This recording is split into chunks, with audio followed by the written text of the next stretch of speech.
Pernahkah kalian mendengar tentang makam yang tidak pernah kering?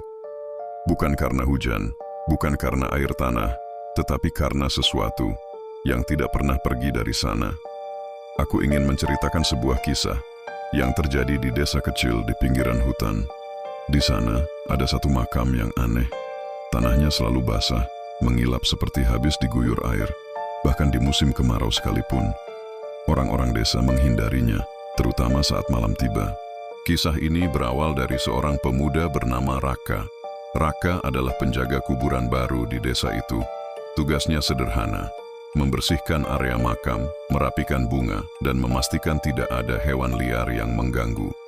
Namun dari semua makam yang ada, hanya ada satu yang membuatnya merinding. Makam yang berada di sudut paling belakang, tertutup bayangan pohon besar, dan tanahnya selalu basah. Suatu sore, Raka bertanya pada tetua desa, "Pak, kenapa tanah di makam itu tidak pernah kering?"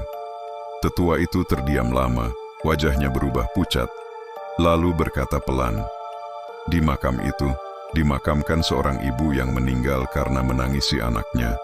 Sampai akhir hayat, anaknya hilang di hutan, tidak pernah ditemukan.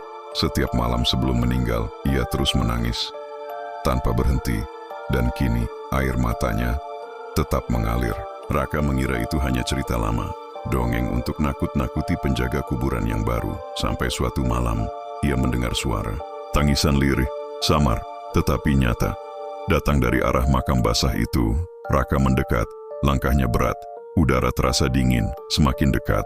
Tanah makam itu terlihat berkilau, seperti ada air yang baru saja mengalir. Lalu, ia melihatnya, seseorang duduk bersimpuh di depan makam itu.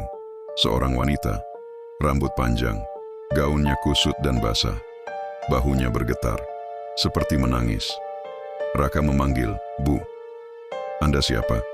Wanita itu berhenti menangis. Pelan, kepalanya menoleh kepada Raka. Wajahnya tidak memiliki mata, hanya rongga gelap, dengan air menetes, mengalir, jatuh ke tanah. Tanah itu basah karena tangisannya. Raka terpaku, tak bisa bergerak.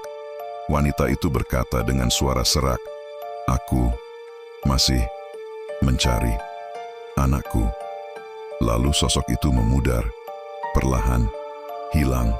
Namun suara tangisnya tetap terdengar sampai sekarang, dan makam itu tetap tidak pernah kering. Kalau kamu suka cerita seperti ini, tetap di sini. Aku punya banyak kisah. Sampai jumpa.